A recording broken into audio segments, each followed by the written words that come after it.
언니 태호 씨가 그 사람이 너무 커서 내가 감당을 못하겠어. 그래서 지금 각방 쓰고 별거 중이라는 거, 그거 정말 사실이야. 여러분, 그날 밤 제가 대학 후배 지안이에게 이 믿기 힘든 이야기를 들었을 때만 해도 저는 그저 남몰래 앓는 부부의 은밀하고도 기이한 고통인 줄로만 알았습니다. 하지만 운명은 참으로 얄궂더군요. 지안이가 해외 연수를 떠나고 텅 빈 집, 지독한 폐혈증으로 신음하며 거실 바닥에 쓰러져 있던 태호 씨를 발견했을 때 저는 차마 그를 외면할 수 없었습니다. 고열로 끓어오르는 그의 몸을 닦아주기 위해 젖은 수건으로 뜨거운 팔과 가슴을 조심스레 훑쳐 내려갔죠. 그런데 제 손끝이 그의 몸 깊숙한 곳을 스치는 순간 제 심장은 그대로 멎어버리는 줄 알았습니다. 지안이가 왜 그토록 공포에 질려 도망쳤는지, 왜 그를 괴물이라 부르며 몸서리쳤는지, 숨이 턱 막힐 만큼 압도적인 존재감을 드러낸 그의 남성적 실체를 마주하고서야 저는 깨달았습니다. 설마 했던 그 이야기가 잔인할 만큼 생생한 현실이었다는 거요. 하지만 여러분, 이건 단순한 유혹이나 말초적인 자극에 대한 이야기가 아닙니다. 2년 전 남편을 잃고 껍데기처럼 살아가던 저라는 여자가 그 거대한 실체 앞에서 어떻게 다시 여자로 깨어나게 되었는지, 그리고 그 경이로운 위용 뒤에 숨겨져 있던 지안이의 추악하고도 치밀한 음모는 무엇이었는지, 세상의 비난을 뚫고 끝내 서로의 구원이 된 두 남녀의 파격적인 드라마. 이 지독한 운명의 끝이 어디일지 궁금하시다면 지금 바로 구독과 좋아요로 이 여정에 동행해 주세요. 여러분의 알림 설정 하나가 진실을 밝히는 가장 뜨거운 응원이 됩니다. 준비되셨나요? 그럼 지금 바로 시작합니다. 여러분, 인생에서 가장 찬란했던 순간이 언제였는지 기억하시나요? 저에게 그 질문을 던진다면 저는 대답 대신 그저 씁쓸한 미소만 지을 것 같습니다. 제 이름은 혜수, 46입니다.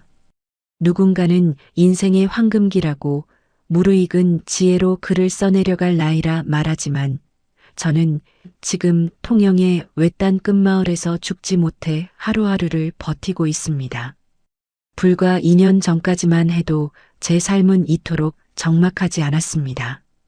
거친 파도를 가르며 대양을 누비던 원양어선 항해사, 제 남편이 있었으니까요. 그는 바다를 닮아 호탕했고 집으로 돌아오는 날이면 소금기 절인 손으로 제 얼굴을 감싸며 혜수야 나왔다. 라고 말해주던 사람이었습니다.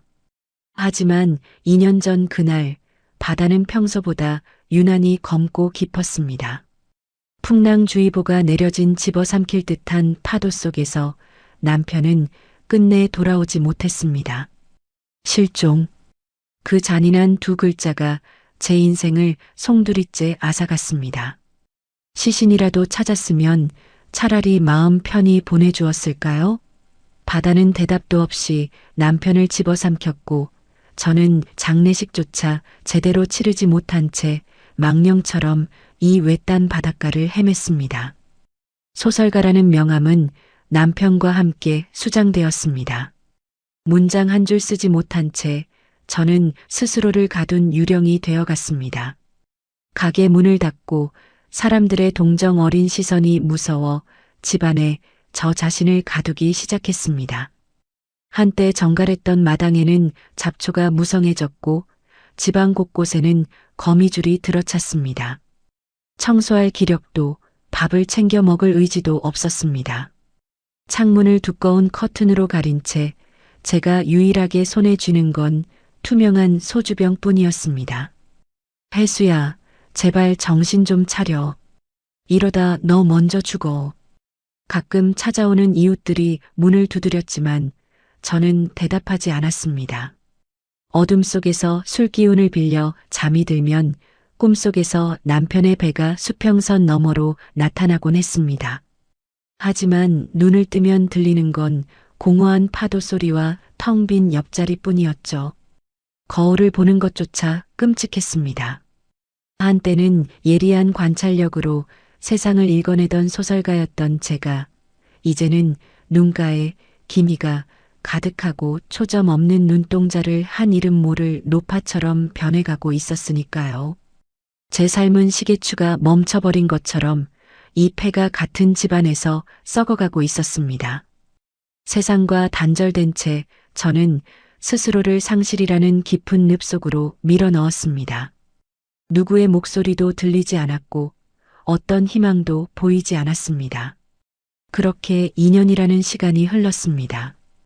통영의 아름다운 낙조도 싱싱한 바다의 비린내도 저에게는 그저 죽음의 냄새일 뿐이었습니다. 하지만 여러분, 죽음보다 깊은 잠을 자던 제 영혼을 깨운 건 아주 사소하고도 잔인한 순간이었습니다. 어느 날 밤 술에 취해 비틀거리다 욕실 바닥에 쓰러졌을 때였습니다. 차가운 타일 바닥에 뺨을 대고 겨우 고개를 들었을 때 세면대 옆에 놓인 먼지 쌓인 거울 속에 그 여자와 눈이 마주쳤습니다. 헝클어진 머리카락, 탄력을 잃고 축 처진 어깨, 그리고 무엇보다 생기를 잃어 잿빛으로 변해버린 피부. 그건 제가 알던 혜수가 아니었습니다. 그건 그저 남편을 잃은 슬픔에 잡아먹혀 서서히 죽어가는 껍데기에 불과했죠. 그 처참한 몰골을 마주한 순간 제 안에서 억눌려 있던 비명이 터져 나왔습니다. 아, 그 비명은 죽은 자의 곡소리가 아니었습니다. 그것은 살고 싶다는, 제발 이 지옥에서 나를 꺼내달라는 제 영혼의 마지막 몸부림이었습니다. 그날 밤 저는 처음으로 남은 소주를 싱크대에 쏟아버렸습니다. 그리고 떨리는 손으로 커튼을 걷어 올렸습니다. 2년 만에 마주한 통영의 달빛은 너무나도 눈부셨고 그 빛은 마치 저에게 이제 그만 밖으로 나오라고 손짓하는 것 같았습니다.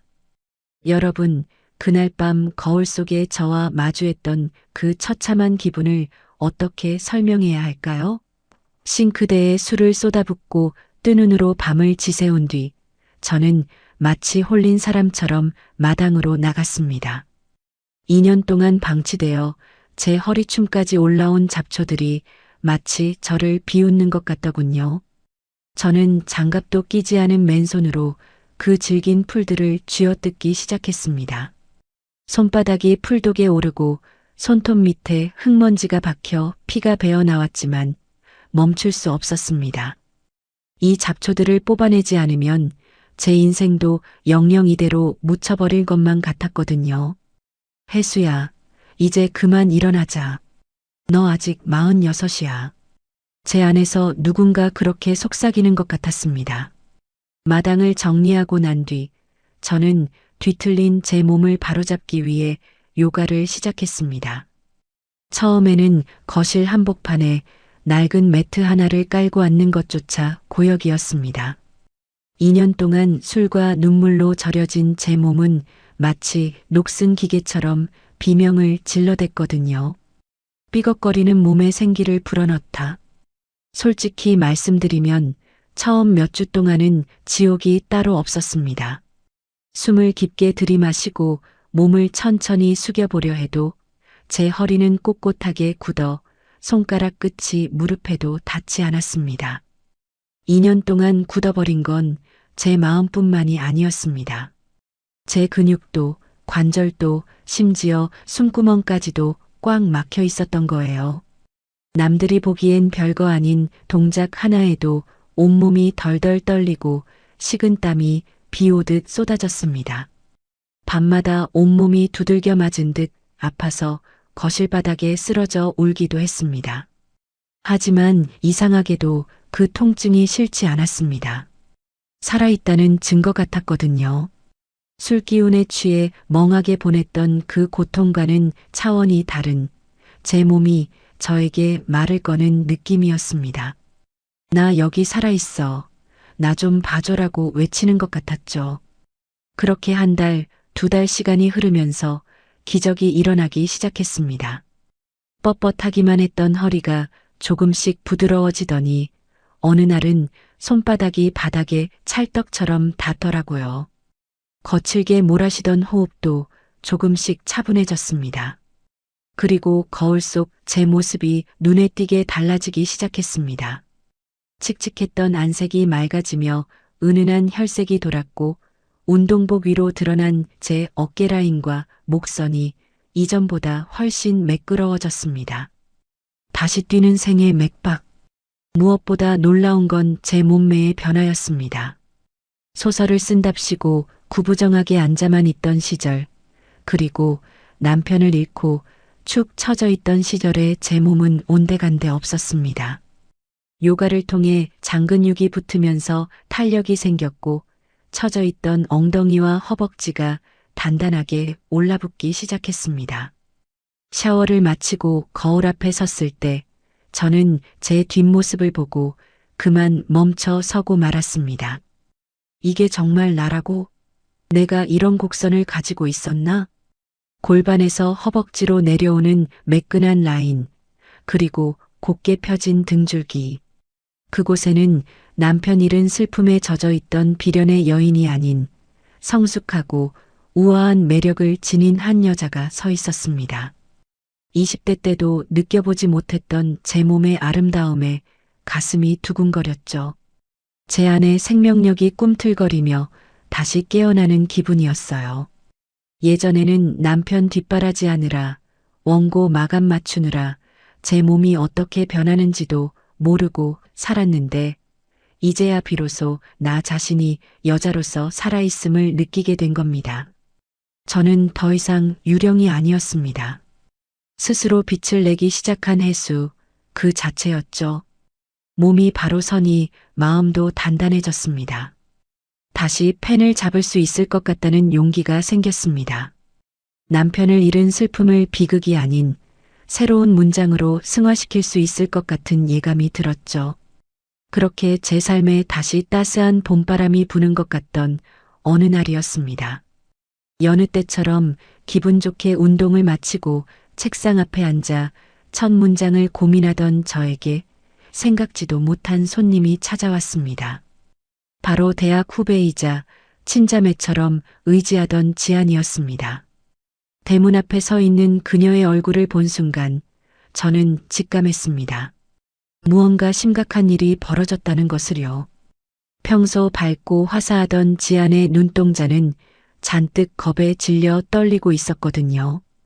그녀를 방 안으로 들여앉히고 따뜻한 차 한 잔을 건넸을 때 지안은 제 손을 꽉 잡으며 차마 입 밖으로 내기 힘든 기괴하고도 은밀한 고민을 털어놓기 시작했습니다. 그녀의 입술에서 흘러나온 이야기는 이제 막 다시 뛰기 시작한 제 생의 맥박을 일순간 멈추게 할 만큼 충격적이었습니다. 여러분, 인생이란 게 참 묘하죠. 제가 제 몸을 가꾸고 굽어있던 등줄기를 펴내며 다시금 여자로서 그리고 작가로서의 삶에 희망을 품기 시작할 때쯤이었습니다. 죽어있던 감각들이 세포 하나하나를 깨우며 드디어 텅 빈 원고지 위에 첫 문장을 적어 내려가려던 그 찰나였죠. 그런데 제 인생의 잉크가 다시 흐르기 시작한 그 순간 가장 가까웠던 이의 삶은 정반대로 무너져 내리고 있었습니다. 제 대학 후배이자 친자매보다 더 각별했던 지안이가 그날 제 거실에 앉아 쏟아낸 말들은 산전수전 다 겪으며 글을 써온 저조차도 귀를 의심케 할 만큼 파격적이고 충격적인 것이었습니다. 지안이는 저보다 4살이나 어리고 대학 시절부터 가녀린 몸매의 하얀 피부로 보호 본능을 자극하던 친구였어요. 5년 전 훤칠한 키에 조각 같은 외모를 가진 태호 씨를 만나 결혼했을 때 우리 동기들은 다들 입을 모아 그림 같은 커플이 탄생했다며 축복해 주었죠. 태호 씨는 건설사 임원으로 재직하며 경제적으로도 풍족했고 지안이를 공주처럼 아끼는 모습이 누가 봐도 완벽한 부부 그 자체였습니다. 그런데 제 앞에 앉아 차잔을 든 지안의 손은 금방이라도 부서질 듯 가늘게 떨리고 있었습니다. 화사한 화장으로도 가려지지 않는 그늘이 눈가에 짙게 깔려 있었고 무엇보다 그 생기 넘치던 눈동자가 잔뜩 겁에 질린 채 흔들리고 있었죠. 언니, 나 진짜 죽고 싶어. 아니, 무서워. 그 사람이 이제는 남편이 아니라 무슨 짐승처럼 보여. 지안이의 첫마디에 저는 가슴이 철렁 내려앉았습니다. 처음엔 태호 씨가 바람을 피웠거나 손찌검이라도 한 줄 알았습니다. 하지만 지안이가 고개를 숙인 채 눈물로 쏟아낸 진실은 그보다 훨씬 더 본능적이고 원초적인 공포에 관한 것이었습니다.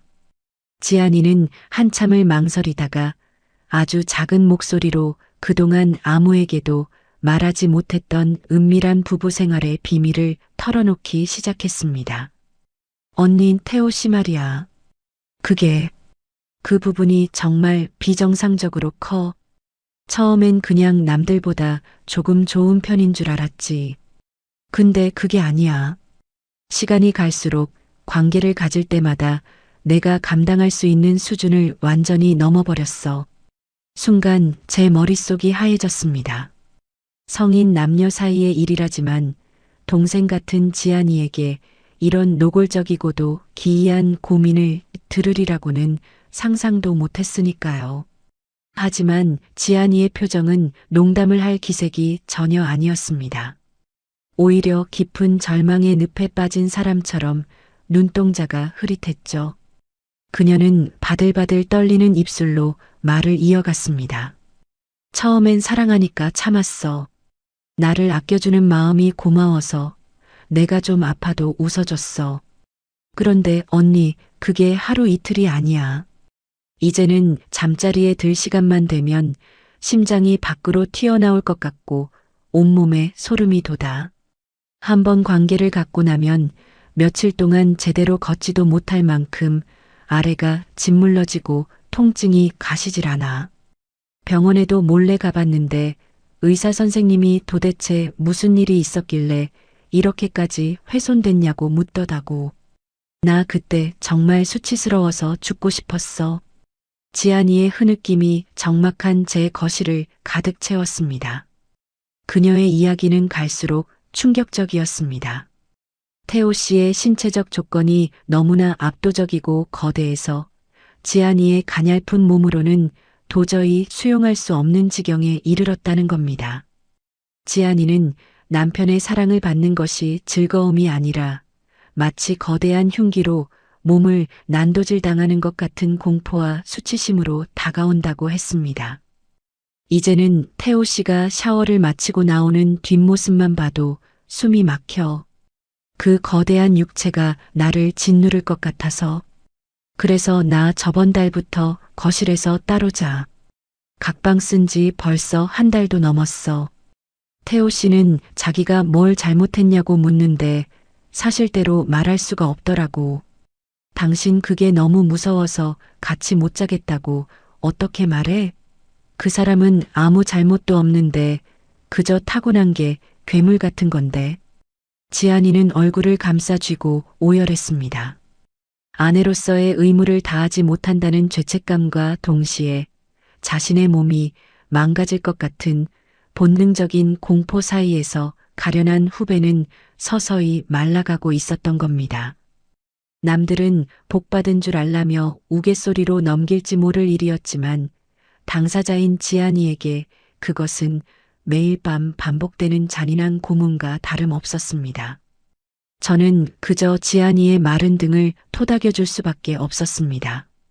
남편을 잃고 홀로 된 제 고독이 가장 큰 슬픔인 줄 알았는데 살아있는 남편을 곁에 두고도 육체적, 정신적 고통에 신음하는 지안의 모습은 또 다른 의미의 지옥처럼 보였습니다. 지안이의 눈물 섞인 고백은 멈출 줄 몰랐고 그녀가 털어놓는 그 압도적인 실체에 대한 묘사는 제 상상력을 자극하며 묘한 긴장감을 불러일으켰습니다. 도대체 어느 정도이길래 그토록 사랑하던 남편을 괴물이라 부르며 도망치고 싶어 하는 걸까요? 한참을 울어 눈이 퉁퉁 부은 지안이가 비로소 눈물을 닦아내며 저를 빤히 쳐다봤습니다. 그리고는 평소보다 더 절박한 눈빛으로 자신이 왜 이 먼 통영 끝마을까지 저를 찾아왔는지 그 진짜 이유를 말하기 위해 입을 뗐습니다. 지안이는 떨리는 손으로 가방 깊숙한 곳에서 서류 뭉치 하나를 꺼내 테이블 위에 놓았습니다. 그것은 다름 아닌 이혼 서류였죠. 서류 봉투를 만지는 지안이의 손가락 끝이 하얗게 질려 있는 것을 보며 저는 이 친구의 마음이 이미 회생 불가능할 정도로 난도질 당했다는 것을 직감했습니다. 언니, 나 이제 한계야. 그 사람의 그 비정상적인 신체 조건도 감당하기 벅찬데 이제는 그 사람 행동까지 이상해지고 있어. 자기가 나를 아프게 한다는 죄책감 때문인지 아니면 욕구가 풀리지 않아서인지 밤마다 거실을 짐승처럼 서성거려. 문 밖에서 들리는 그 거친 숨소리를 들으면 내 심장이 조각조각 부서지는 것 같아. 나 정말 신경쇠약 걸리기 직전이야. 아니, 이미 미쳐버린 걸지도 몰라. 지안이는 얼굴을 감싸쥐며 몸을 부르르 떨었습니다. 그녀의 고백에 따르면 태호 씨는 자신의 압도적인 육체가 아내에게 고통이 된다는 사실을 인지한 후부터 극심한 자괴감에 빠졌고 그 스트레스가 폭언이나 자학적인 행동으로 이어지고 있다는 것이었습니다. 완벽해 보였던 그들의 집은 이미 보이지 않는 괴물이 지배하는 지옥도가 되어 있었던 거죠. 그래서 언니, 나 결심했어. 일단 도망쳐야겠어. 마침 회사에서 한 달짜리 해외 연수 기회가 왔는데 무조건 가겠다고 했어. 일단 그 집에서 그 남자의 그림자에서 벗어나지 않으면 내가 먼저 죽을 것 같아서 가서 마음 정리하고 돌아오면 바로 이 서류 접수할 거야. 나 더 이상은 그 거대한 공포 속에서 여자로 살 자신이 없어. 지안이의 눈빛은 단호했습니다. 하지만 그 단호함 뒤에는 숨길 수 없는 미련과 걱정이 질척하게 묻어 있었죠. 지안이는 제 손을 부서질 듯 꽉 잡으며 목소리를 낮췄습니다. 마치 누군가 엿듣기라도 하는 것처럼요. 그런데 언니, 딱 하나 걸리는 게 있어. 태호 씨, 저러다 정말 무슨 일 낼 것 같아. 자기가 괴물이라서 아내한테 버림받았다는 생각에 빠지면 극단적인 선택이라도 할까봐 그게 너무 무서워. 이혼을 하더라도 그 사람이 죽는 꼴은 못 보겠어. 그래서 염치 없지만 언니한테 부탁하러 온 거야. 나 연수가 있는 동안 딱 한 달만. 정우 씨, 아니 태호 씨 좀 지켜봐 주면 안 될까? 저는 당혹스러움에 입을 뗄 수가 없었습니다. 통영 끝마을에서 겨우 생의 맥박을 되찾고 글을 쓰려던 저에게 다른 남자에 파괴되어 가는 삶을 지켜달라니요. 그것도 그 은밀하고도 압도적인 비밀을 가진 남자를 말입니다. 언니라면 내가 믿고 부탁할 수 있어. 다른 사람들은 태호 씨 겉모습만 보고 선남선녀니 뭐니 수군대겠지만 작가인 언니라면 그 사람 속에 숨겨진 슬픔도 이해해 줄 수 있잖아. 그냥 가끔 반찬 좀 넣어주고 문자로 생사 확인만 해줘도 돼. 제발 언니. 나 이대로 가면 죄책감 때문에 파리에서 한 발짝도 못 움직일 거야. 그 사람이 혼자 남겨져서 어둠 속에서 무너지는 것만 막아줘. 부탁이야, 언니. 지안이는 제 무릎 아래로 내려앉아 애원했습니다. 그녀의 눈물은 진심이었고 그 공포 또한 실제하는 것이었죠. 남편을 바다에 잃고 남겨진 자의 고통을 누구보다 잘 아는 저였기에 누군가 또다시 극단적인 선택으로 사라질지도 모른다는 말은 제 가장 약한 고리를 건드렸습니다. 알았어, 지안아. 일단 진정해. 너무 걱정하지 마. 내가 틈틈이 들여다볼게. 밥은 굶지 않는지 별일은 없는지 꼭 확인해 줄게. 제 입에서 나간 그 약속이 제 인생에 어떤 거대한 소용돌이를 몰고 올지 그때의 저는 전혀 알지 못했습니다. 지안이는 그제야 안도의 한숨을 내쉬며 며칠 뒤 출국한다는 소식을 전하고 서둘러 통영을 떠났습니다. 지안이가 떠난 뒤에도 제 머릿속은 온통 그 괴물 같은 남자에 대한 생각뿐이었습니다. 지안이가 그토록 하얗게 질려 묘사하던 그 남성적 실체와 그 뒤에 숨겨진 신경질적인 슬픔. 저는 묘한 불안감과 호기심이 뒤섞인 마음으로 지안이가 알려준 태호 씨의 집 주소를 매만졌습니다. 그리고 지안이가 떠난 지 사흘째 되던 날, 저는 무거운 마음으로 태호 씨의 집 향했습니다. 정갈하게 차려낸 죽 한 그릇을 들고 그 어두운 비밀의 문 앞에 섰을 때까지만 해도 저는 그저 한 남자의 생사를 확인하는 보호자라고만 생각했습니다. 하지만 떨리는 손으로 비밀번호를 누르고 들어간 그 집안의 풍경은 지안이가 말했던 공포와는 전혀 다른 종류의 참혹함으로 저를 기다리고 있었습니다. 지안이가 떠나고 며칠 뒤 저는 약속대로 태호 씨의 집을 향했습니다. 정성스레 끓인 죽통을 손에 들었지만 발걸음은 마치 납덩이를 매단 듯 무거웠죠. 지안이가 묘사했던 그 괴물 같은 실체에 대한 막연한 두려움과 남의 은밀한 가정사에 발을 들인다는 찝찝함이 제 목을 죄어왔습니다. 지안이가 알려준 비밀번호를 누르는 손가락 끝이 미세하게 떨렸습니다. 삑삑삑삑. 도어록 해제 소리가 적막한 복도에 유난히 크게 울려 퍼졌습니다. 문이 열리자마자 제 코끝을 찌른 것은 지안이가 말한 공포의 냄새가 아니었습니다. 그것은 오랫동안 환기가 되지 않은 방 안의 퀴퀴한 공기와 무언가 썩어가는 듯한 지독한 악취, 그리고 차갑게 식어버린 절망의 냄새였죠. 태호 씨? 계세요? 저 지안이 언니 혜수예요. 조심스럽게 이름을 불렀지만 돌아오는 대답은 없었습니다.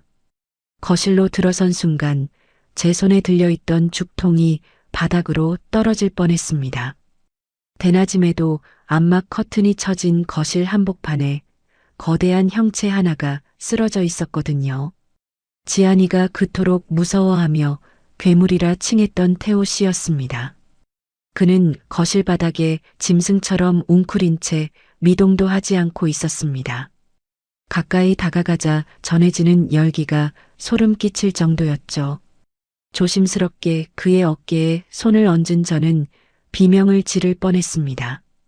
그의 피부는 마치 펄펄 끓는 가마솥처럼 뜨거웠고 온몸은 식은 땀으로 흥건히 젖어 있었습니다. 태호 씨, 정신 차려보세요. 태호 씨. 어깨를 흔들어 보았지만 그는 쇳소리 섞인 거친 숨만 몰아쉴 뿐 의식이 전혀 없었습니다. 지안이는 그가 신경질적으로 거실을 서성거린다고 했지만 지금 제 눈앞에 있는 남자는 그저 죽음의 문턱에서 허우적대는 가련한 영혼일 뿐이었습니다. 더욱 충격적인 것은 그의 상태였습니다. 입술은 하얗게 터져 피딱지가 앉아 있었고 반바지 차림 아래로 드러난 다리는 여기저기 긁히고 멍이 들어 엉망이었습니다. 무엇보다 그를 이 지경으로 만든 것은 지독한 고열과 함께 찾아온 전신 염증 반응 같았습니다. 지안이가 떠난 뒤 그는 아무것도 먹지 못한 채 이 어둠 속에서 홀로 썩어가고 있었던 겁니다. 정신없이 구급차를 부르려다 문득 지안이의 부탁이 떠올랐습니다. 이 상황이 외부에 알려지면 태호 씨의 사회적 지위는 물론이고 그들의 은밀한 비밀까지 세상 밖으로 터져 나올지 모른다는 두려움이 앞섰죠. 저는 우선 수건을 적셔 그의 몸을 닦아내기 시작했습니다. 옷을 갈아입히기 위해 그의 상의를 조심스럽게 들어 올렸을 때 저는 그만 숨을 멈추고 말았습니다. 지안이가 왜 그를 괴물이라 불렀는지, 왜 그토록 압도적인 신체적 결함에 절망했는지 어렴풋이 짐작할 수 있는 그 거대한 육체의 흔적들이 제 시야에 들어왔기 때문입니다. 하지만 지금 그 거대함은 위협이 아니라 제 주인조차 감당하지 못해 무너져 내린 비극의 잔해처럼 보였습니다. 그의 몸 구석구석은 폐혈증 증세로 인해 붉은 반점이 피어오르고 있었고 열꽃이 흐드러진 가슴팍은 고통스러운 듯 미세하게 떨리고 있었습니다. 이 남자는 지안이를 괴롭히던 포식자가 아니었습니다. 오히려 자신의 비정상적인 몸 안에 갇혀 아내에게조차 이해받지 못한 채 스스로를 파괴하고 있던 가장 외로운 환자였습니다. 저는 밤새도록 그의 곁을 지키며 해열제와 미온수 마사지로 사투를 벌였습니다. 의식이 잠깐 돌아올 때마다 그는 헛것을 보는 듯 지안아. 미안해. 내가 괴물이라서. 라며 신음했습니다. 그 목소리가 너무나 처량해서 남편을 잃고 느꼈던 저의 고독은 차라리 사치였다는 생각이 들 정도였습니다. 캄캄한 거실, 오직 그의 거친 숨소리만이 가득한 공간에서 저는 지안이가 남기고 간 이혼 서류를 떠올렸습니다. 한 여자는 무서워 도망치고 한 남자는 그 공포의 대상이 된 자신을 저주하며 죽어가고 있는 이 비극적인 현장. 동이 터올 무렵 그의 열이 조금씩 내리기 시작했습니다. 깊은 잠에 빠진 듯 평온해진 그의 얼굴을 내려다보며 저는 깨달았습니다. 제가 이 집에 온 것은 단순히 지안이의 부탁 때문만이 아니었다는 것을요. 어쩌면 제 인생의 멈춘 문장을 다시 쓰게 할 진짜 이야기가 이 처참하고도 비밀스러운 남자의 육체 안에 숨겨져 있을지도 모른다는 예감이 들었습니다. 하지만 안도감도 잠시였습니다. 태호 씨의 손가락이 미세하게 움직이더니 천천히 눈을 뜨기 시작한 겁니다. 초점 없는 눈동자가 서서히 제 얼굴을 향해 고정되었을 때 그 눈 속에 담긴 것은 고마움이 아니었습니다. 자신의 가장 치욕스럽고 추악한 순간을 타인에게 들켰다는 본능적인 분노와 수치심, 그리고 그보다 더 깊은 곳에서 일렁이는 기이한 갈증이었죠. 창밖으로 희뿌연 새벽 안개가 밀려들 무렵 태호 씨가 마침내 눈을 떴습니다. 초점 없는 눈동자가 한참을 허공을 헤매다 이내 곁을 지키고 있던 제 얼굴에 멈췄지요.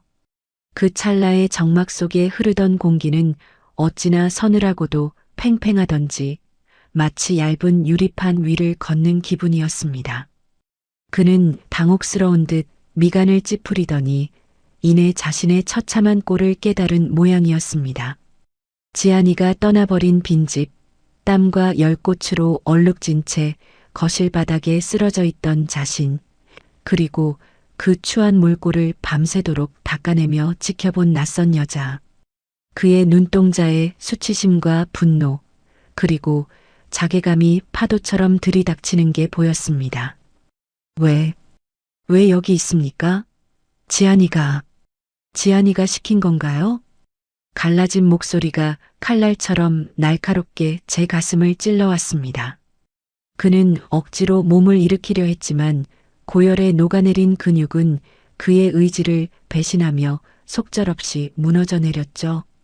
그 거대한 몸이 다시 바닥으로 고꾸라지려는 찰나 저도 모르게 손을 뻗어 그의 뜨거운 가슴팍을 부축했습니다. 제 손바닥을 통해 전해지는 그의 심장 박동은 미친 듯이 날뛰고 있었습니다. 그것은 거부의 몸짓이라기보다 단 한 번도 누구에게도 들키고 싶지 않았던 내면의 비명이었습니다. 저는 그를 밀쳐내는 대신 오히려 더 단단하게 그 어깨를 감싸 안았습니다.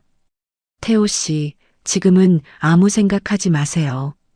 지안이가 시켜서 온 게 아니라 그냥 제가 온 거예요. 사람이 죽어가는데 어떻게 보고만 있겠어요? 제 목소리가 떨리고 있다는 걸 저도 느꼈습니다.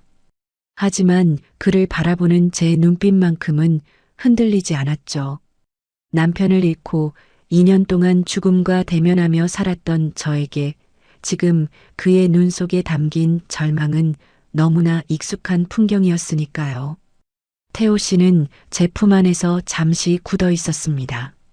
그러다 이내 마치 둑이 터지듯 그의 몸에서 힘이 탁 풀리더니 제 어깨에 고개를 묻었습니다.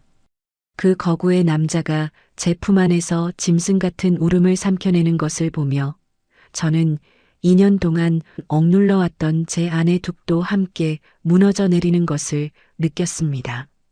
상실의 아픔을 간직한 여자와 존재 자체로 거부당한 남자의 고독이 그 좁은 거실 바닥에서 뒤섞이기 시작했습니다. 우리는 서로의 이름을 부르지도 구구절절한 사연을 늘어놓지도 않았습니다. 그저 서로의 살결에서 느껴지는 생의 온기, 그 처절하고도 가련한 온기에 매달릴 뿐이었죠. 그 순간 제 머릿속을 스쳐 지나갔던 이성적인 판단들, 그는 후배의 남편이라는 사실, 이것이 도덕적으로 금기된 영역이라는 경고은 거대한 해일 앞에 모래성처럼 휩쓸려 내려갔습니다. 제 손끝에 닿는 그의 뜨거운 열기는 제 안에 잠들어 있던 원초적인 갈증을 깨웠습니다. 2년 동안 메말라 있던 제 감정의 샘에 그가 가진 거대하고도 위태로운 슬픔이 독처럼 혹은 약처럼 스며들었죠. 누구의 먼저랄 것도 없었습니다. 태호 씨의 거친 손이 제 허리를 감싸 안았고 저는 그가 내뿜는 뜨거운 숨결 속으로 제 자신을 던졌습니다. 그것은 사랑이라기보다 당장이라도 꺼져버릴 것 같은 생의 불씨를 서로의 몸을 빌려 확인하려는 몸부림에 가까웠습니다. 지안이가 공포라고 말했던 그의 그 압도적인 실체가 제 몸을 압박해왔지만 신기하게도 제게 그것은 저를 파괴하는 흉기가 아니었습니다. 오히려 제가 살아있음을, 제 감각이 여전히 날카롭게 깨어있음을 증명하는 강렬한 자극이었죠. 우리는 서로의 슬픔을 집어삼킬 듯이 탐닉했습니다. 그의 거대한 그림자가 제 위를 덮칠 때 저는 비로소 2년 동안 제 등을 짓누르던 남편의 영정 사진으로부터 자유로워지는 기분이었습니다. 죄책감과 환희, 공포와 갈망이 뒤섞인 폭풍 같은 감정의 소용돌이가 우리를 삼켜버렸습니다. 금기를 깼다는 사실에서 오는 짜릿함보다 누군가에게 이토록 절실하게 필요한 존재가 되었다는 감각이 저를 더 깊은 심연으로 끌어당겼습니다. 태호 씨의 눈동자 속에 비친 제 모습은 남편 잃은 가련한 미망인이 아니라 한 남자의 고통을 유일하게 받아낼 수 있는 뜨거운 생명력을 가진 여자였습니다. 그렇게 우리는 새벽이 다 가도록 서로의 살을 맞댄 채 세상으로부터 버림받은 두 영혼의 기괴하고도 아름다운 합의를 이어갔습니다. 하지만 폭풍이 지나간 자리에는 언제나 차가운 현실의 잔해가 남는 법이죠. 온몸의 힘이 다 빠져나간 뒤 태호 씨가 제 귓가에 나직하게 내뱉은 그 한마디는 방금 전까지 우리가 나누었던 그 뜨거운 열기보다 훨씬 더 날카롭게 제 심장을 파고들었습니다. 그 말은 우리가 저지른 이 탐닉이 결코 평범한 시작이 될 수 없음을 암시하고 있었거든요. 폭풍이 지나간 자리는 잔인하리만큼 고요했습니다. 커튼 틈새로 비집고 들어온 아침 햇살이 거실 바닥에 흩어진 옷가지들을 비출 때 저는 그제야 제가 저지른 일의 무게를 실감하며 온몸을 떨었습니다. 지안이의 울음 섞인 부탁, 그리고 제가 지켜주겠다고 약속했던 그 신뢰를 제 손으로 갈기갈기 찢어버렸다는 죄책감이 독화살처럼 가슴에 박혔죠. 저는 차마 옆에 누운 태호 씨의 얼굴을 보지 못한 채 서둘러 옷을 주워 입었습니다. 고개를 떨군 제 시야에 들어온 것은 어제 밤새도록 제가 닦아냈던 그의 거대한 몸이었습니다. 그 몸을 안았을 때 느꼈던 그 경이로운 생명력은 이제 무거운 쇠사슬이 되어 제 목을 죄어오는 것 같았죠. 내가 무슨 짓을 한 걸까? 나는 이제 지안이를 어떻게 봐야 하나? 소구름이 터져 나오려는 것을 간신히 참으며 도망치듯 자리를 뜨려 했습니다. 혜수 씨, 가지 마세요. 잠깐만 내 말을 들어봐요. 등 뒤에서 들려온 태호 씨의 목소리는 어제의 그 연약했던 신음이 아니었습니다. 낮고 차분하지만 뼈를 때리는 듯한 단호함이 서려 있었죠. 저는 멈춰선 채 돌아보지 못했습니다. 그가 저를 비난할 것 같았거든요. 하지만 이어지는 그의 말은 제 모든 상식을 송두리째 뒤흔들어 놓았습니다. 지안이가 내가 괴물 같다고 하던가요? 내 신체적인 조건 때문에 밤마다 지옥을 맛본다고, 그래서 내가 자기를 난도질하는 짐승 같다고 그렇게 말했죠? 저는 아무 말도 할 수 없었습니다. 그가 지안이의 고백을 정확히 꿰뚫고 있다는 사실에 소름이 돋았으니까요. 태호 씨는 무거운 몸을 일으켜 제 앞으로 걸어왔습니다. 그리고는 제 눈을 똑바로 응시하며 믿기 힘든 이야기를 쏟아내기 시작했습니다. 전부 거짓말입니다. 지안이가 당신에게 한 말, 그 서류들, 그 눈물, 하나부터 열까지 전부 저를 성적 불구자로 몰아넣고 이혼 유책 사유를 만들기 위해 짜낸 각본이에요. 지안이는 지금 파리에 연수를 하러 간 게 아닙니다. 이미 오래전부터 만나온 남자가 있어요. 그 남자와 새살림을 차리기 위해 완벽한 피해자 코스프레를 하고 있는 겁니다. 순간 제 귀를 의심했습니다. 지안이가 거짓말을 했다고요? 그 가냘픈 몸으로 벌벌 떨며 제 무릎 아래서 오열하던 그 모습이 연기였다니요. 저는 고개를 저으며 부정하려 했지만 태호 씨의 눈빛은 흔들림 없이 진실만을 말하고 있었습니다. 제 몸이 남들보다 조금 크고 강할 순 있겠죠. 하지만 저는 단 한 번도 지안이의 동의 없이 손을 댄 적이 없고 오히려 그녀를 배려하기 위해 수개월간 금욕하며 지냈습니다. 그런데 지안이는 그걸 이용했어요. 내가 마치 폭력적인 성적 취향을 가진 괴물인 것처럼 소문을 내고 병원 기록까지 조작해서 저를 사회적으로 매장시키려 한 겁니다. 그녀가 떠나면서 나에게 남긴 건 이혼 서류가 아니라 내가 죽기만을 바라는 저주뿐이었어요. 태호 씨의 목소리는 갈수록 서늘해졌습니다. 지안이가 저에게 말했던 신경쇠약과 공포는 사실 태호 씨가 겪고 있던 고통이었던 겁니다. 아내의 외도를 눈치챘지만 사랑하기에 놓아주지 못했던 남자의 순애보를 지안이는 가장 잔인한 방법으로 짓밟았던 것이죠. 지안이가 저를 이곳으로 보낸 것도 태호 씨를 걱정해서가 아니라 그가 극단적인 선택을 하도록 심리적으로 압박하거나 혹은 제가 그의 괴물 같은 모습을 증언해줄 목격자가 되길 바랐던 고도의 계략이었다는 사실의 덩줄기가 서늘해졌습니다. 혜수 씨는 어제 보셨잖아요.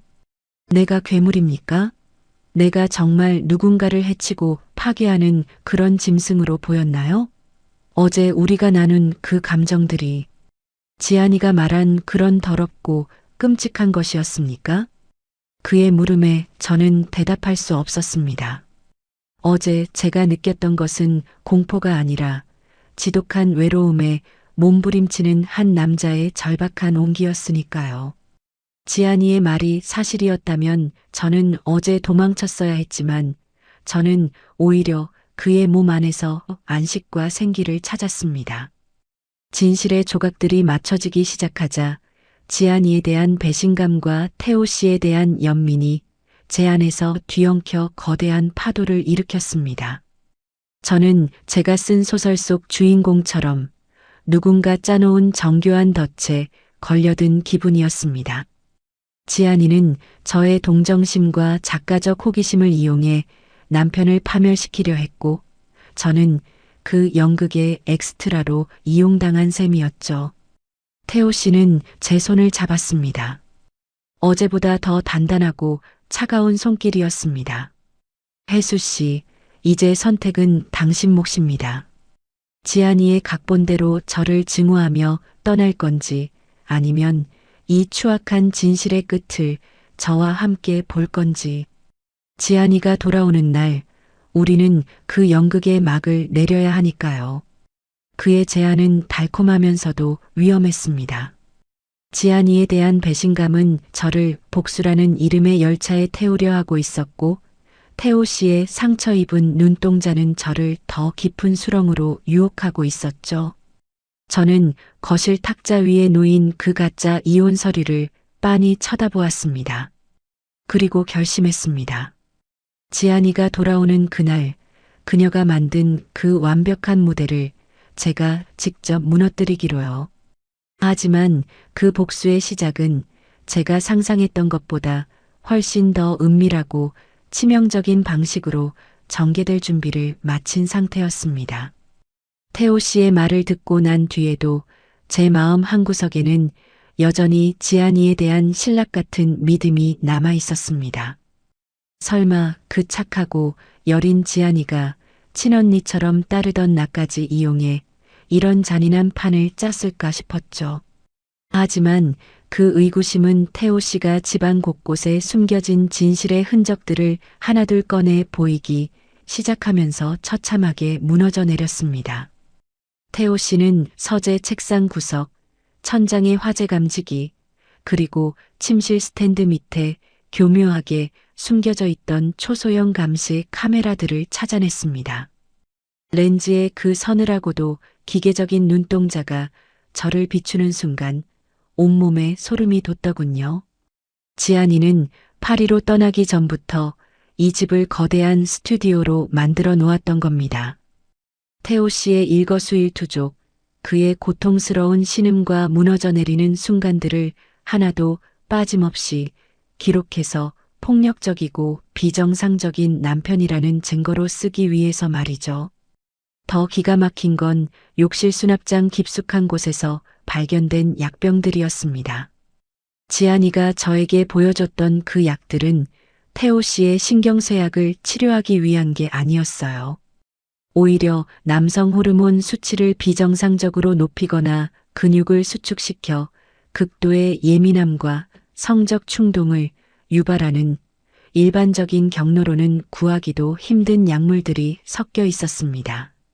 지안이는 태호 씨를 정말로 통제불능의 괴물로 만들기 위해 매일 아침 그가 마시는 주스에 이 독약 같은 것들을 조금씩 타 넣었던 겁니다. 언니, 나 정말 무서워. 라며 제품에서 떨던 그 목소리가 귓가에 환청처럼 들려왔습니다. 그 목소리의 주인공이 사실은 먹잇감을 덫으로 몰아넣는 포식자였다는 사실에 저는 인간이라는 존재에 대해 깊은 환멸을 느꼈습니다. 어떻게 사람이 사람에게, 그것도 평생을 약속한 반려자에게 이토록 정교하고 악랄한 폭력을 행사할 수 있단 말입니까? 이제 아시겠어요? 제가 왜 이 집에서 죽어갈 수밖에 없었는지. 태호 씨의 목소리는 공허했습니다. 그는 이미 지안이라는 인간에게 영혼까지 난도질당한 상태였죠. 그 거구의 남자가 카메라 렌즈 앞에서 느꼈을 수치심과 자신도 모르게 변해가는 몸을 보며 느꼈을 공포를 생각하니 가슴이 찢어지는 것 같았습니다. 지안이가 저를 이곳으로 보낸 진짜 이유도 명확해졌죠. 태호 씨가 이 약물들의 부작용으로 저에게 폭력을 휘두르거나 혹은 제가 그의 비정상적인 상태를 목격하고 지안이의 주장에 힘을 실어줄 공신력 있는 증인이 되길 바랐던 겁니다. 하지만 지안이가 간과한 것이 하나 있었습니다.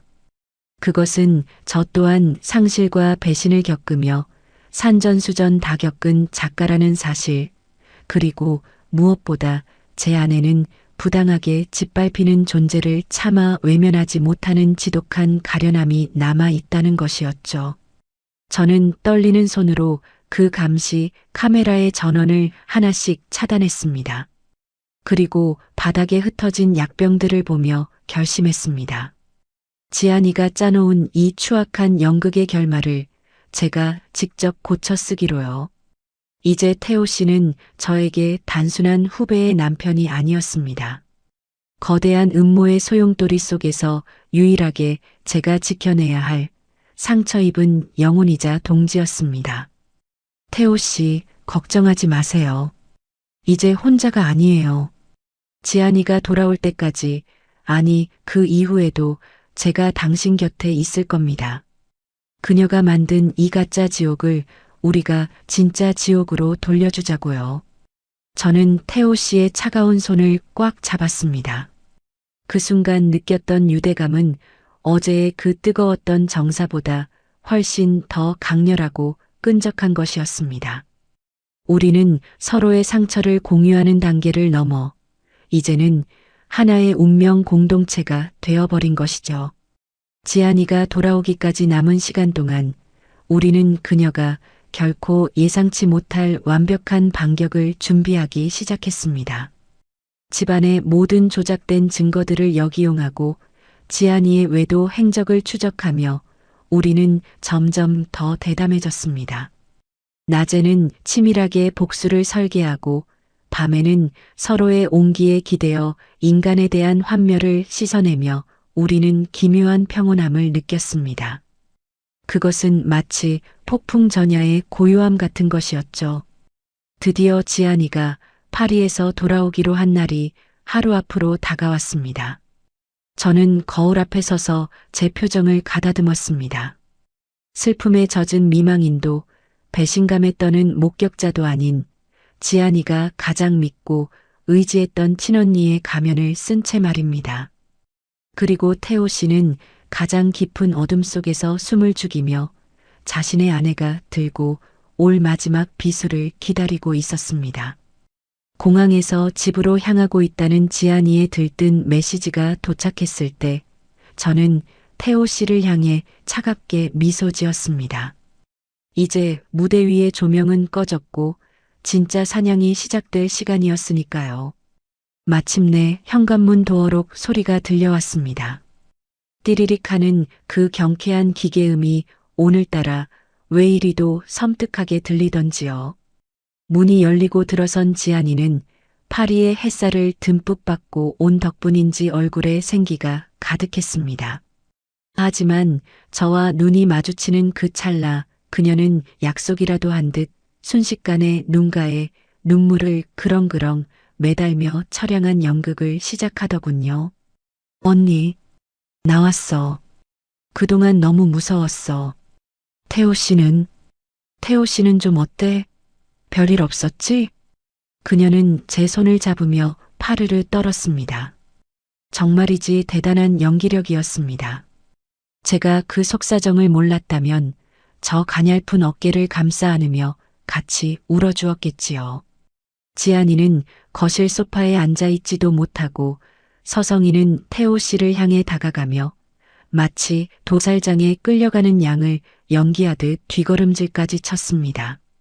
수치심과 공포에 찌든 아내, 그리고 그녀를 위로하는 자애로운 친언니.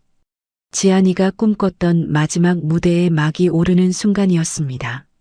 하지만 태호 씨의 반응은 그녀의 시나리오와는 전혀 딴판이었습니다.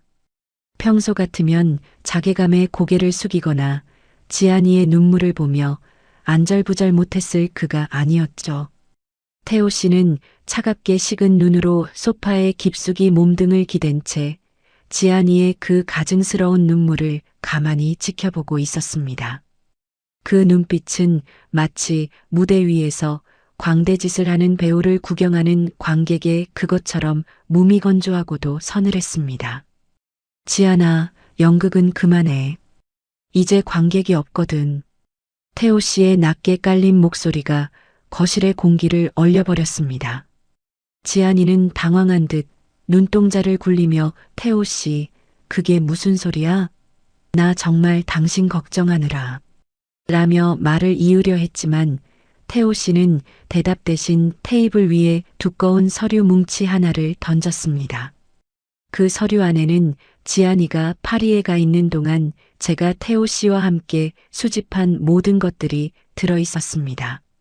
지안이가 파리의 노천 카페에서 웬 젊은 남자와 다정하게 입을 맞추고 있는 사진, 한국에서부터 치밀하게 연락을 주고받은 메신저 대화 기록, 그리고 그녀가 태호 씨를 성적 불구자로 몰기 위해 사전에 모의했던 지인들과의 음성 녹취록까지. 서류를 한 장 한 장 넘기던 지안이의 얼굴이 순식간에 흑빛으로 변했습니다. 방금 전까지 흐르던 그 가식적인 눈물은 온데간데 없고 잔뜩 독이 오른 뱀처럼 눈매가 날카로워졌죠. 이게 다 뭐야? 언니가 이 사람이랑 같이 나를 조사한 거야? 어떻게 언니가 나한테 이럴 수 있어? 지안이는 오히려 저를 향해 소리를 질렀습니다. 하지만 저는 흔들리지 않았습니다. 그녀가 제 가슴에 꽂으려 했던 그 배신의 칼날을 이미 똑똑히 보았으니까요. 저는 차분하게 차 한 잔을 마시며 그녀를 응시했습니다. 지안아, 너는 내 동정심뿐만 아니라 내 작가적 양심까지 이용했어. 내가 태호 씨에게 먹인 그 약들, 그리고 집안 곳곳에 숨겨둔 카메라들, 우리가 다 찾아냈어. 내가 만든 그 괴물은 실제하는 게 아니라 내 욕망이 만들어낸 허상이었더구나. 태호 씨는 자리에서 일어나 지안이의 코앞까지 다가갔습니다. 지안이는 그 압도적인 체구 앞에 서자 본능적으로 움츠러들었습니다.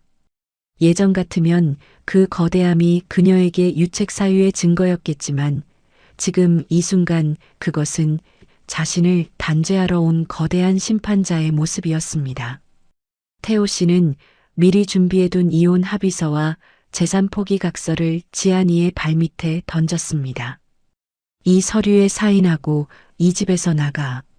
아니, 내 인생에서 완벽하게 꺼져줘. 내가 조작한 진술서와 병원 기록들, 그거 법정에 제출하면 누가 감옥에 갈지는 내가 더 잘 알겠지. 마지막 잡이야. 내가 그토록 원하던 자유, 그 남자랑 마음껏 누려봐. 대신 다시는 내 눈앞에 나타나지 마. 지안이는 악에 바친 듯 서류를 찢으려 했지만 태호 씨의 서늘한 기운에 눌려 결국 바닥에 주저앉아 펜을 들 수밖에 없었습니다. 그녀가 사인하는 손가락이 미세하게 떨리는 것을 보며 저는 한 인간이 탐욕으로 인해 무너지는 과정이 얼마나 추하고 허망한지를 느꼈습니다. 지안이가 짐 가방도 챙기지 못한 채 쫓겨나듯 집을 떠나고 다시 정막이 찾아온 거실. 태호 씨는 한참 동안 창밖을 내다보며 아무 말이 없었습니다. 지독한 악연을 도려낸 뒤에 찾아온 것은 승리감이 아니라 살점이 떨어져 나간 뒤에 느껴지는 아린 통증이었겠지요. 저는 조용히 그의 곁으로 다가가 그 넓은 등을 가만히 쓸어내렸습니다.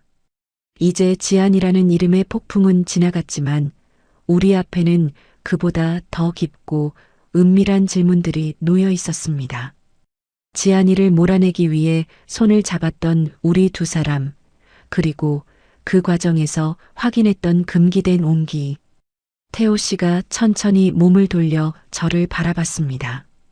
그의 눈동자 속에는 지안이를 향했던 그 서늘한 증오 대신 오직 저만이 읽을 수 있는 기이하고도 뜨거운 갈망이 다시 일렁이고 있었습니다. 혜수 씨, 이제 연극은 끝났는데 왜 내 가슴은 아직도 이렇게 뛰는 걸까요? 그의 질문에 제 심장도 함께 요동쳤습니다. 복수가 끝난 자리, 그 허무한 폐허 위에서 우리는 이제 서로를 향한 가장 솔직하고도 위험한 감정을 마주해야 할 시간이 온 것이죠. 지안이가 이 집을 떠나고 나면 이제 모든 악몽이 끝나고 평온한 아침이 올 줄만 알았습니다. 태호 씨와 저 상처 입은 두 영혼이 서로의 온기를 나누며 조용히 세살을 돋우면 될 일이라 믿었죠. 하지만 세상은, 특히나 이 좁고 폐쇄적인 통영의 끝마을은 우리가 생각한 것보다 훨씬 더 잔인하고 비정했습니다. 지안이가 나간 지 불과 며칠 지나지 않아 마을의 공기가 달라진 것을 느꼈습니다. 평소 인사를 나누던 구멍가게 할머니는 제가 다가가자 침을 뱉으며 고개를 돌렸고, 빨래터에서 수다를 떨던 아낙들은 제 발소리가 들리자마자 약속이라도 한두 입을 꾹 다물고는 가시 돋친 눈총을 쏘아댔습니다. 처음엔 그저 기분 탓이겠거니 했습니다. 하지만 그건 거대한 폭풍이 몰아치기 전에 전조일 뿐이었죠. 어머, 저기 좀 봐. 남편 잡아먹고 내려와서 조용히 사는 줄 알았더니 결국 본색을 드러냈다니까. 그러게 말이야. 동생 같은 후배 남편을 꼬드겨서 조강지처를 쫓아내. 저게 사람이 할 짓이야? 담벼락 너머로 들려오는 수군거림은 갈수록 노골적이고 날카로워졌습니다. 지안이가 떠나면서 마을 사람들에게 어떤 눈물을 흘렸을지, 어떤 거짓을 뿌려놓았을지 안 봐도 비디오였죠. 진실은 중요하지 않았습니다. 사람들은 그저 씹기 좋은 안주거리가 필요했을 뿐이고, 남편 일은 미망이니 후배의 남편을 뺏었다는 자극적인 서사는 그들에게 최고의 유흥거리였던 겁니다. 태호 씨가 잠시 마당에 나오기라도 하면 비난의 수위는 극에 달했습니다. 저 덩치 큰 양반도 제정신이 아니지. 저 불효시 홀림에 넘어가서 그 참한 마누라를 버려. 쯧쯧, 저러니 조상님이 노하지. 앞길 구만만한 양반이 인생 망치려고 작정을 했네. 무차별적인 폭언은 이제 은밀한 수군거림을 넘어 우리 집 대문 앞까지 들이닥쳤습니다. 누군가 대문에 더러운 불효시라고 빨간 페인트로 낙서를 해놓는가 하면 밤마다 창문에 돌을 던져 유리창을 깨뜨리는 일도 빈번해졌습니다. 지안이가 조작했던 그 가짜 약물들과 감시, 카메라, 그녀의 외도 증거들을 마을 사람들 앞에 들이민들 무슨 소용이 있었을까요? 그들에게 이미 저는 남의 남자를 가로챈 파렴치한 여자였고, 태호 씨는 그 유혹에 빠져 가정을 파탄낸 배신자일 뿐이었습니다.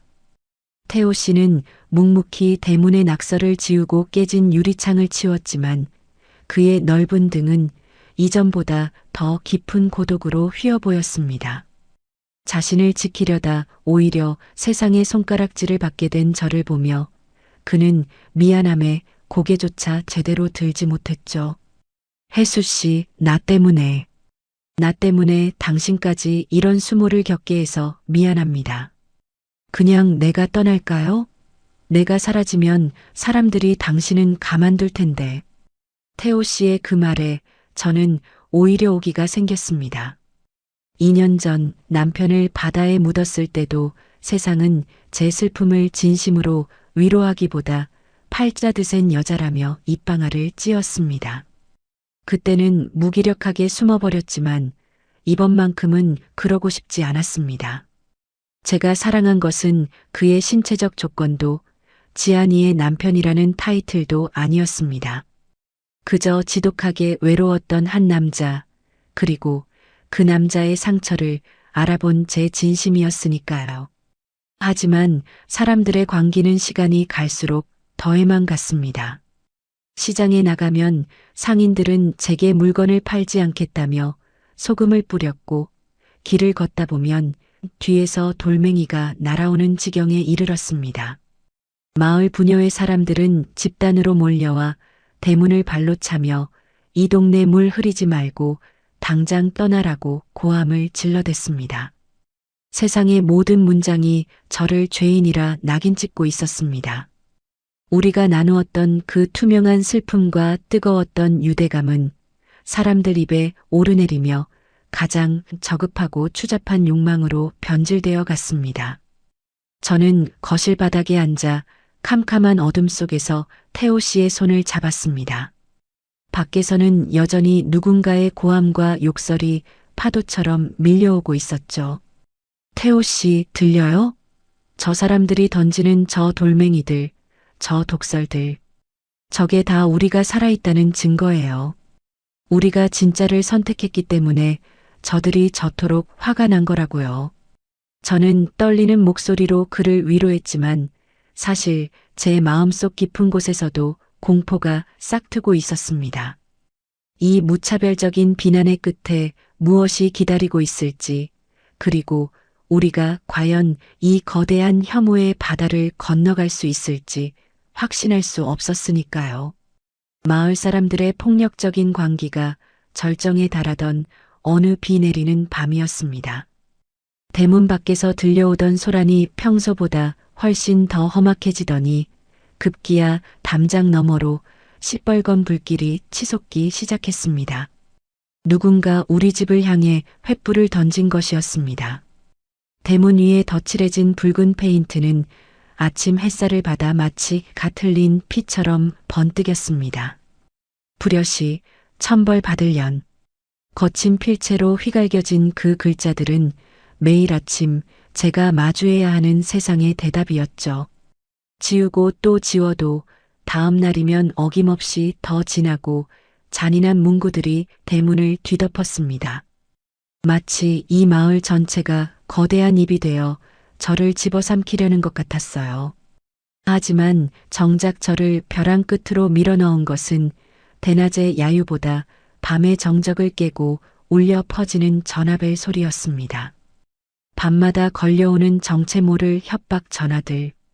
수화기 너머에서는 아무런 말도 들리지 않다가 이내 짐승의 숨소리 같은 거친 호흡 끝에 낮고 서늘한 저주가 쏟아졌습니다. 내가 그러고도 살 줄 아느냐. 남편이 바다에서 널 기다린다. 죽은 남편까지 끌어들여 제 영혼을 갈기갈기 찢어놓는 그 목소리들에 저는 점점 숨을 쉬기가 어려워졌습니다. 그날 밤도 그랬습니다. 자정을 넘긴 시간 거실에 홀로 앉아 원고지를 매만지던 제 손 위로 또다시 날카로운 전화벨 소리가 꽂혔습니다. 평소라면 태호 씨가 먼저 달려와 전화를 가로챘겠지만 그날은 그가 잠시 마당에 부서진 울타리를 살피러 나간 사이였죠. 떨리는 손으로 수화기를 들었을 때 수화기 너머에서 들려온 것은 지안이의 목소리를 교묘하게 흉내낸 비웃음이었습니다. 언니 행복해? 그 괴물 같은 몸뚱이에 안겨 있으니까 살맛나니? 곧 온 동네 사람들이 내 침실까지 들이닥칠 거야. 기대해. 순간 심장이 멎는 것 같았습니다. 폐부 깊숙한 곳까지 차가운 물이 차오르는 기분이었죠. 2년 전 남편의 사고 소식을 들었을 때 느꼈던 그 지독한 질식감이 다시 저를 덮쳤습니다. 시야가 흐릿해지고 발끝부터 감각이 사라지기 시작했습니다.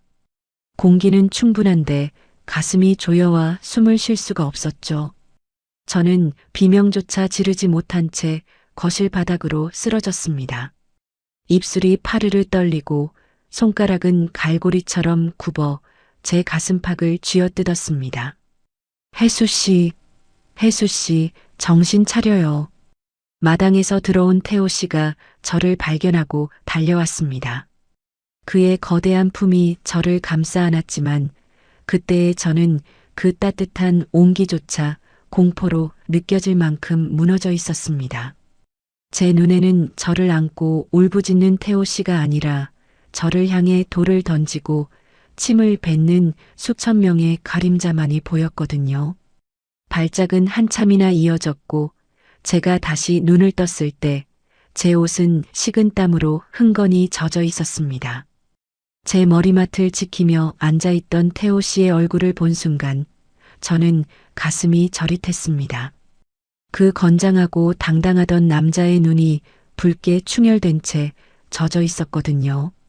그는 제 손을 자신의 뺨에 갖다 대며 낮고 떨리는 목소리로 속삭였습니다. 혜수 씨, 나 때문이에요. 내가 욕심을 부려서 당신 같은 고결한 사람을 이 진흙탕에 끌어들였어요. 당신이 글을 쓰고 다시 웃을 수 있게 해주고 싶었는데 오히려 내가 당신의 숨통을 조이고 있었네요.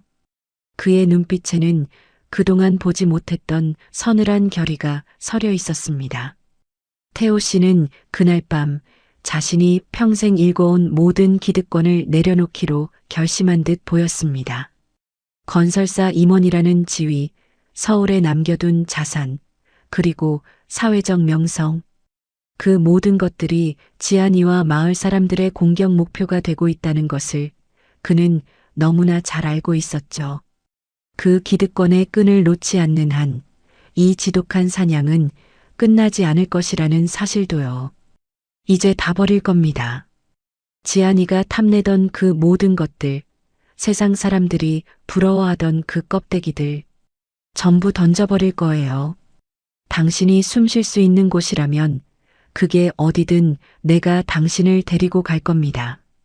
태호 씨는 서재로 들어가 지안이에게 보낼 마지막 서류들을 정리하기 시작했습니다. 재산의 대부분을 포기하고 사회적 지위를 내려놓는 대신 오직 자유만을 선택하는 무모한 결단이었죠.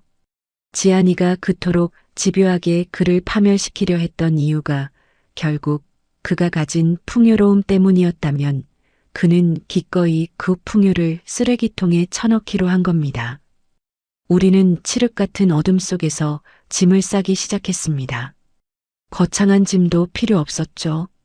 제 원고 뭉치와 태호 씨의 몇 가지 옷가지, 그리고 우리가 함께 나누었던 그 시린 기억들만 있으면 충분했습니다.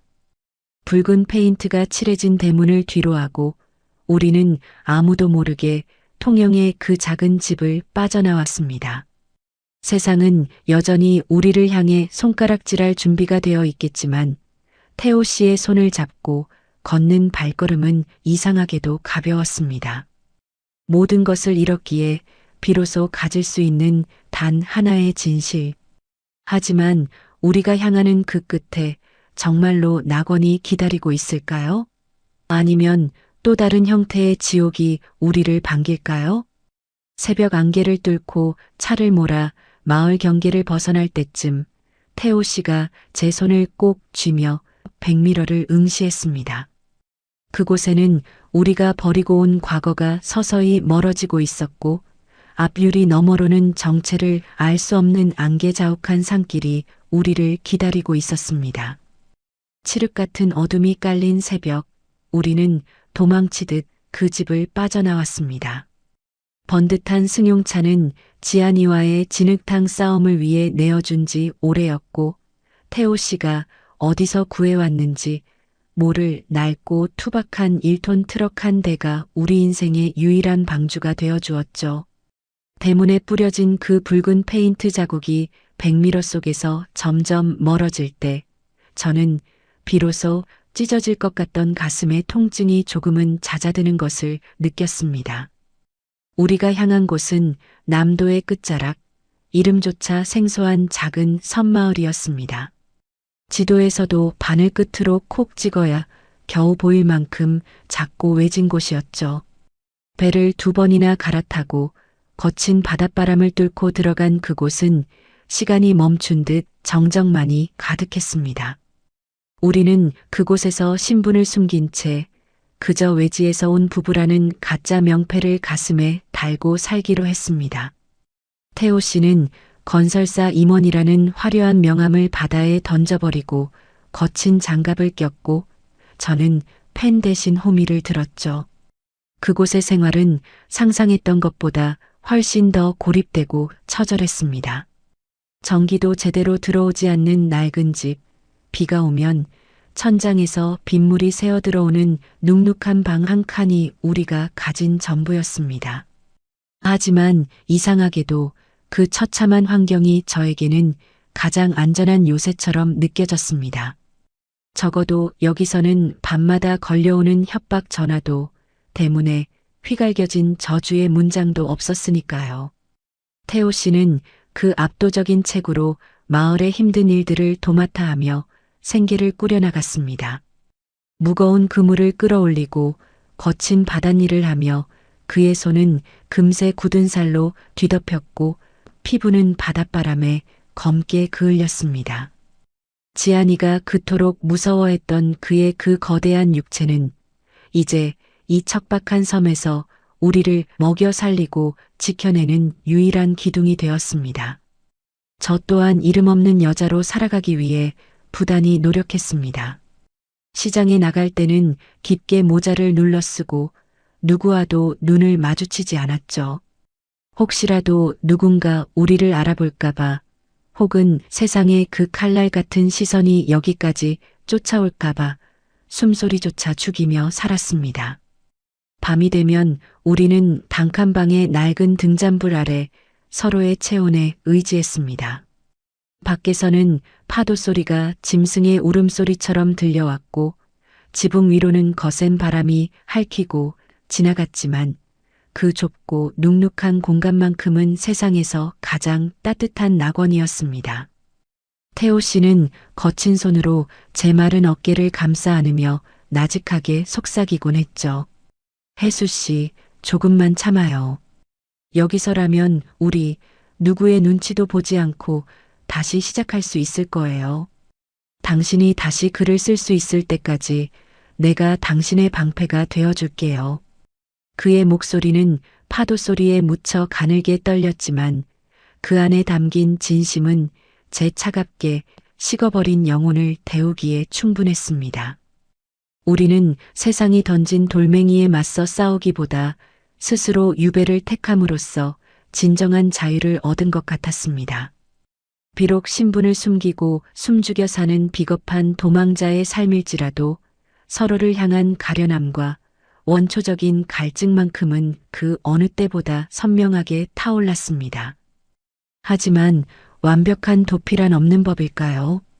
신분을 숨기고 조용히 정착했다고 믿었던 우리의 평온은 예상치 못한 곳에서 균열이 생기기 시작했습니다.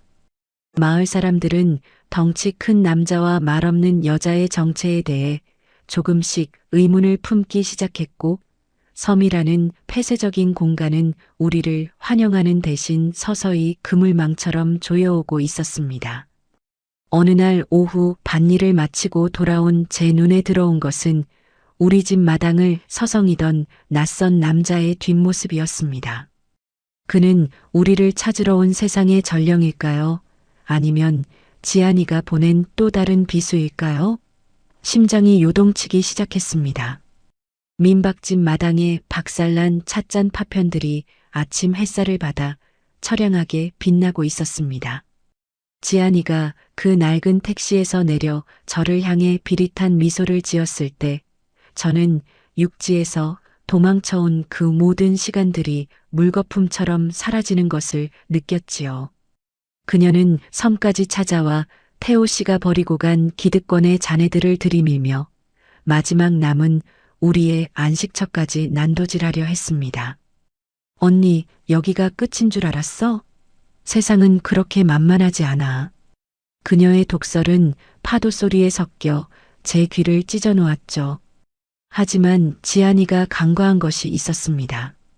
그것은 저와 태호 씨가 이 척박한 섬에서 서로의 살결을 맞대며 쌓아 올린 그 무엇보다 단단한 구원의 성벽이었습니다. 태호 씨가 바다에서 돌아와 지안이 앞에 섰을 때 그의 눈빛에는 더 이상 수치심도 죄책감도 없었습니다. 오직 저를 지키겠다는, 그리고 이 고요한 일상을 지켜내겠다는 단호한 결의만이 서려 있었죠. 지안아, 이제 내가 가진 그 독설들, 이 바다에 다 던져버려. 우리는 더 이상 내가 만든 그 가짜 지옥에 살지 않아. 태호 씨의 낮은 목소리가 지안이의 기세를 단숨에 제압했습니다. 그녀는 억울한 듯 소리를 질렀지만 우리 두 사람이 뿜어내는 그 견고한 유대감 앞에서는 한낱 부질없는 몸부림일 뿐이었죠. 지안이가 결국 섬을 떠나고 다시 우리에게 찾아온 것은 지독한 피로가 아닌 형언할 수 없는 해방감이었습니다. 우리는 세상이 던진 돌멩이에 맞서 싸우기보다 그 돌멩이들을 모아 우리만의 탄탄한 성을 쌓기로 한 겁니다. 그 일이 있은 후 우리는 더 이상 숨지 않기로 했습니다. 신분을 숨기고 숨죽여 사는 비겁한 도망자가 아니라 이 섬의 당당한 주인으로서, 그리고 서로의 유일한 구원으로서 살아가기로 맹세했죠. 파도가 잔잔하게 일렁이는 어느 새벽녘 우리는 증인도 하객도 없는 바닷가에 섰습니다. 예식장도 화려한 드레스도 없었지만 우리를 축복해주는 것은 오직 찰랑이는 파도 소리와 붉게 타오르는 새벽 노을 뿐이었습니다. 태호 씨는 거친 손으로 주머니에서 낡은 반지 하나를 꺼냈습니다. 육지에서 가져온 값비싼 보석이 아니었습니다. 이 섬의 해변에서 주운 바닷물에 씻기고 깎여 동그랗게 말린 작은 조개 껍데기로 만든 반지였죠. 혜수 씨, 이 반지는 세상의 그 어떤 다이아몬드보다 단단해요. 우리의 상처와 구원이 새겨져 있으니까요. 그가 제 손가락에 반지를 끼워줄 때 저는 비로소 세상이라는 감옥을 완전히 벗어난 기분이었습니다. 저 또한 태호 씨의 굵은 손가락에 똑같은 반지를 끼워주며 그의 품에 안겼습니다.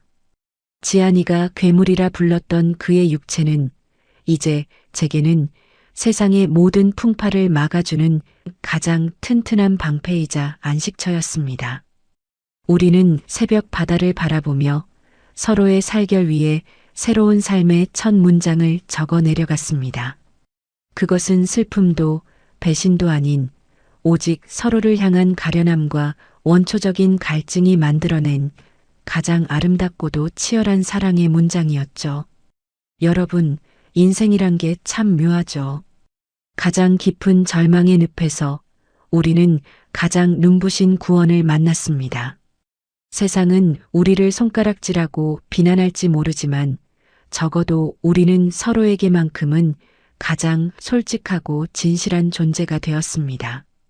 이 섬의 파도 소리가 우리의 사랑을 기억해 줄 것이고 이 새벽 노을이 우리의 새로운 시작을 축복해 줄 것입니다.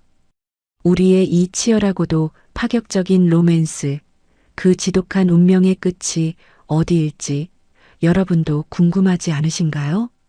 자, 2년 전 남편을 잃고 껍데기처럼 살아가던 저라는 여자가 그 압도적인 실체 앞에서 어떻게 다시 여자로 깨어나게 되었는지, 그리고 그 경이로운 위용 뒤에 숨겨져 있던 미경이의 추악하고도 치밀한 진실은 무엇이었는지, 세상의 비난을 뚫고 끝내 서로의 구원이 된 두 남녀의 파격적인 드라마, 그 긴 여정을 함께 해주셔서 진심으로 감사합니다. 여러분의 구독과 좋아요는 제가 이 척박한 섬에서 다시 펜을 잡고 문장을 적어 내려가는 가장 큰 힘이 됩니다. 그리고 알림 설정을 해두시면 우리의 다음 이야기, 그 더 깊고 은밀한 비밀들을 가장 먼저 만나보실 수 있습니다.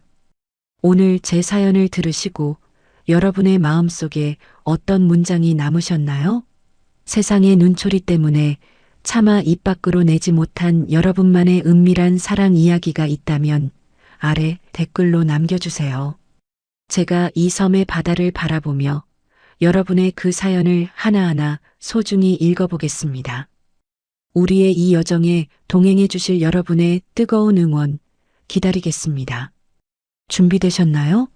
그럼 우리는 다음 이야기에서 다시 만나요. 감사합니다.